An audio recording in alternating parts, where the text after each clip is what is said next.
कन्नौज में एक मंदिर में गया था मैं। उस मंदिर को गंगा जल से धोया गया। मुख्यमंत्री आवास को गंगा जल से नहीं धुलाया होगा। इस बीजेपी के लोगों ने मेरे जाने के बाद उस मंदिर को धुलवाया था गंगा जल से, मुख्यमंत्री आवास को गंगा जल से धुलवाया था। उस आयोजन में फेल हो गए, ट्रैफिक व्यवस्था में फेल हो गए, सफाई में फेल हो गए, पानी की गुणवत्ता में फेल हो गए। सेंट्रल बोर्ड, स्टेट बोर्ड लड़ रहा है आपस में बताने के लिए कौन सा पानी साफ है। माँ गंगा को साफ नहीं कर पाए। मैं तो कहूँगा कि हमारी विधायक कहाँ है?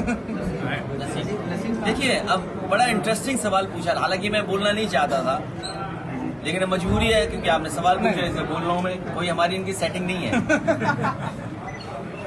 मैं जब कन्नौज में एक मंदिर में गया था, कन्नौज में एक मंदिर में गया था मैं। उस मंदिर को गंगा जल से धोया गया था। जिस मुख्यमंत्री आवास में पूर्व में बहुत सारे मुख्यमंत्री रहे, हटे, किसी ने भी मुख्यमंत्री आवास को गंगा जल से नहीं धुलाया होगा। इस बीजेपी के लोगों ने मेरे जाने के बाद उस मंदिर को धुलवाया था गंगा जल से, मुख्यमंत्री आवास को गंगा जल से धुलवाया था। एक बार मैनपुरी में भी इसी तरीके से धुलवाने का काम किया था। बीजेपी वाले बताएं कि मैं तो गंगा में नहा लिया और गंगा किससे धोगे तुम? हमने तो गंगा पानी में स्नान ले लिया, अब बताओ गंगा को कहां से धोगे आप? तो इसलिए लड़ाई बड़ी है।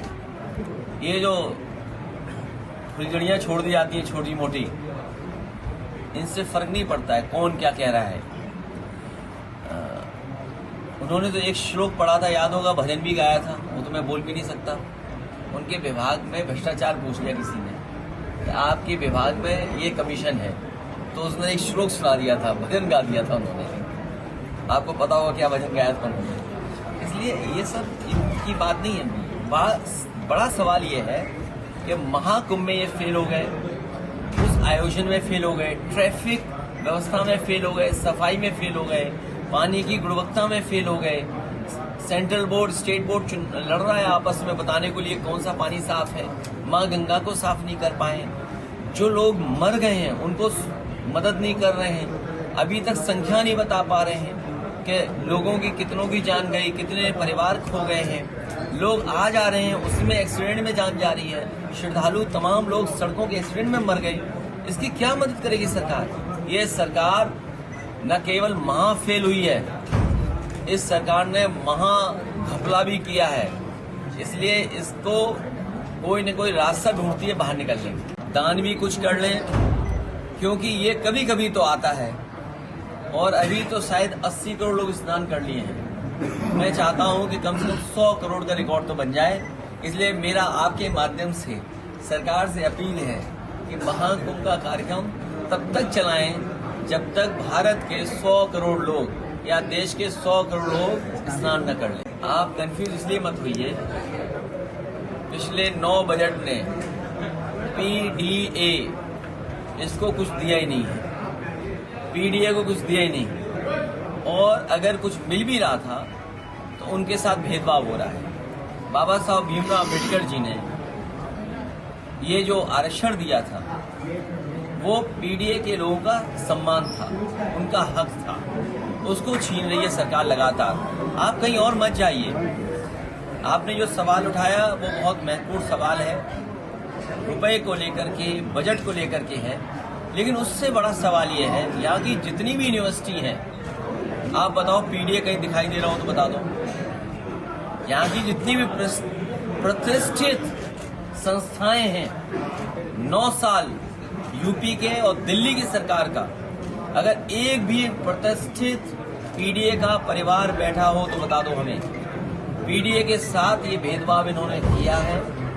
कानपुर में जो संस्थाएं हैं, आप संस्थाएं गिनिए, IIIT संस्थाएं गिनिए, आप कृषि यूनिवर्सिटी संस्थाएं गिनिए, वो Baba Saheb technical university, HBTI, Homi Jehangir Bhabha institute. आप कोई इंस्टीट्यूट निकाल लीजिए, कोई रिसर्च सेंटर निकाल लीजिए, क्या पीडीए का एक भी व्यक्ति वहाँ पोस्टेड है या 9 साल में मिला है? अगर वहाँ पोस्ट नहीं मिली है तो उनसे नीचे मिलने वाली भी जो है, चाहे वो नौकरी हो, चाहे वो सुविधा हो, किसी पीड़ित परिवार को नहीं मिला है। ये 400 करोड़ किसी के लिए उनका बजट कम करके अल्पसंख्यकों को देना, ये तो बहुत छोटा सवाल है। पीडीए के साथ जो भेदभाव हुआ उसकी आप कल्पना नहीं कर सकते। इसीलिए पीडीए के लोगों ने मन बनाया है, भारतीय जनता पार्टी को रिकॉर्ड सीटों से इस बार हराएंगे। इनकी जो एक विधानसभा में 420 हुई थी, पीडीए की जनता देख रही है, प्रेस के लोग भी देख रहे हैं कि जो 420 की थी, 403 में इनकी 420 नहीं चलेगी। हमारे आपके लिए कानपुर कामपुर बने, कानपुर कामपुर बने, यहाँ के कारखाने चले, उद्योग चले। जो नाम कभी कानपुर का था,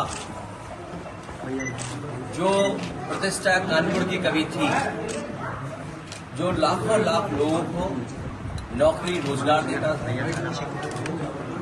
और देश की प्रदेश की अर्थव्यवस्था में अपने आप को और अपना स्थान बनाता था।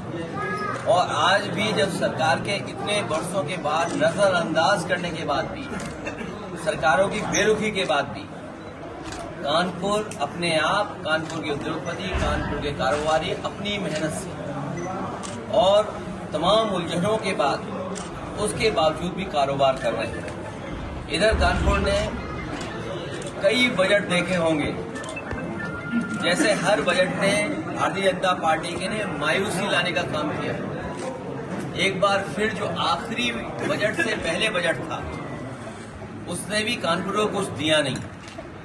आज भी अखबारों में जो तस्वीर छप रही है, जो सबसे बड़ी खबर मैं मानता हूं, वो आपके पनकी के कारखाने की है। ये वही पनकी का कारखाना है जो समाजवादी पार्टी ने और मैंने खुद ने इसको आगे बढ़ाने का काम किया। उसका परिणाम ये हुआ कि आज कानपुर में जो पुराना पनकी का कारखाना था, उसको खत्म कर करके नया पनकी का कारखाना बन गया है। न केवल ये कानपुर को बिजली देगा, प्रदेश को बिजली देगा, और न केवल कानपुर की अर्थव्यवस्था बेहतर होगी, बल्कि इससे देश की भी अर्थव्यवस्था बेहतर होगी।